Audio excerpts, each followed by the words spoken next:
Happy birthday.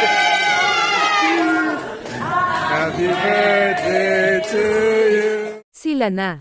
Hot topic ngayon si Barbie Imperial at Richard Gutierrez, dahil sa kanilang pag-amin sa estado ng kanilang relasyon. Sa 42nd birthday ng kambal na si Richard at Raymond, nagbigay ng surprise birthday party ang girlfriend ngayon ni Richard na si Barbie Imperial. Isang intimate celebration ang ginanap sa The Peninsula, Manila. Sa post ni Rufa, mukhang tanggap na nga ng pamilyang Gutierrez si Barbie. Present din ang mother ni Barbie.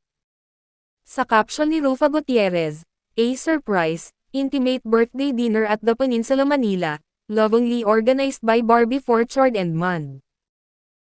Blurry photos, but some moments are meant to be lived, not photographed.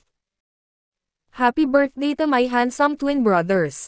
Wishing you success, love, and good health this year and always. We love you. Happy birthday. Happy birthday to you. Happy birthday. Happy birthday. Happy birthday to you. Happy birthday! Wow! Happy birthday! Here, picture. Surprise ako nila. Ay, isa! Isa pa! Happy birthday to you! Kaakibat sa kanilang pag-amin ay ang mga kontrobersya na bumabalot sa kanilang relasyon. Kamakailan lang ay nag-launch ng kanilang bagong serye si Richard Gutierrez at Gerald Anderson, ang Blood vs. Duty. Kasama rito sina Bella Padilla, Baron Geisler at Barbie Imperial. First time makasama ni Richard si Barbie sa isang proyekto. Ayon sa aktres, dream come true raw na maging magkatrabaho sila. Sa panayam nila kay MJ Felipe, mukhang nadulas di umano ang celebrity couple. Kinumusta ni MJ ang working relationship nila, at ang sinagot nila ay ang estado ng kanilang relasyon. Nasabi kasi niya yung word na relationship, so can this confirm? Ikaw talaga! Can I just say that we weren't hiding? We just choose to have like a private relationship and life talaga because we don't wanna, ayaw namin ng evil eye. Matagal nang usap-usapan na may relasyon sila. Spotted silang magkasama na nagde-date, at present din si Annabel Rama sa birthday ni Barbie, kaya hindi na nagulat ang netizens. Panas na raw ang balitang ito. Sa 10 taon ni Barbie sa showbiz, ay marami-rami rin ang kanyang mga naging pelikula, teleserye at endorsements, kaya naging proud ito na pinakita sa publiko, ang naipundar na bahay para sa sarili, sa Albay, Bicol.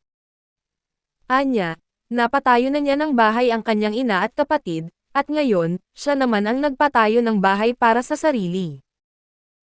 Napakaganda at class ang disenyo ng bahay ni Barbie, kung saan ay may swimming pool at kita rin ang ganda ng Bulkang Mayon.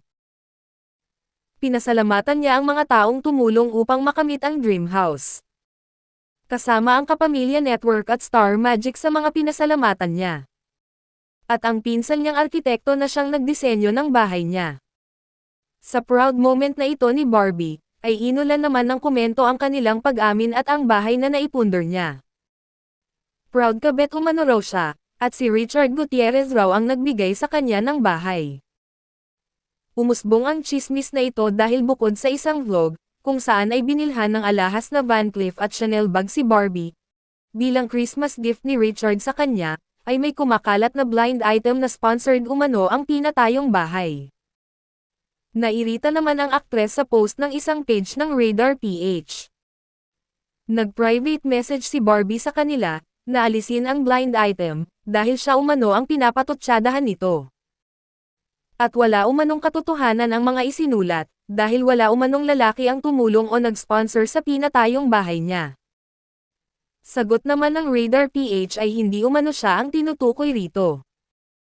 Southern Metro Manila ang lugar na tinutukoy nila at hindi Southern Luzon. Hindi naman naniwala ang aktres at humiling sa kanyang mga taga-suporta na mas report ang page na ito. Nagbigay naman ng statement ang naturang page at anila. When talking about the North and the South, it's highly likely that Metro Manila is the point of reference. Therefore, the South is synonymous with Makati, Taguig, Pasay, Parañaque, Las Piñas, and Muntinlupa, while the North is synonymous with Quezon City, Caloocan, Malabon, and Valenzuela. Barbie Imperial apparently didn't get the memo. She claimed she's Lady Radar's latest blind item, a posh new home, down south, is allegedly from that lovely celebrity's rumored married influential lover. Wala umanong pro-weba ang aktres at reply nila sa mensahe ni Barbie ay it's obviously not you based on the clues. Dagdag pa nila ay, Dear Barbie, when people talk about the South, they mean cities in southern Metro Manila. Not Bicol, much less Davao. The world doesn't revolve around you, north, east, west, or south. It's not imperial to become presumptive and pala desisyon. Ito umano ang mensahe mula sa Radar Entertainment. Hindi naman naniwala ang mga netizens, dahil wala na umano raw kredibilidad ang mga media at journalism. Syempre wala raw aamin para walang accountability. Patuloy pa rin ang pag-post ng page sa blind item. At may panibagong pasaring na naman ito. May mga kumampi kay Barbie at nire-report nga ang page. Pero meron ding bumatikos sa kanya, dahil nakiapid raw sa may asawa.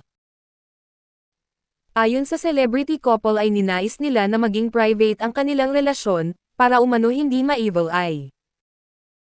Ngayon na all out na sila, at marami ang masasabi ng publiko. Ang tanong ng netizens ay magtatagal ba ang relasyon nila? Papalitan na naman ba ni Richard si Barbie ng mas bata? Panakip-butas lang ba si Barbie, lalo na't may hawig ito kay Sara Labati? O may forever nga sa kanila? Anong say nyo rito? Huwag kalimutang magkomento. Na-surprise ako ngayon.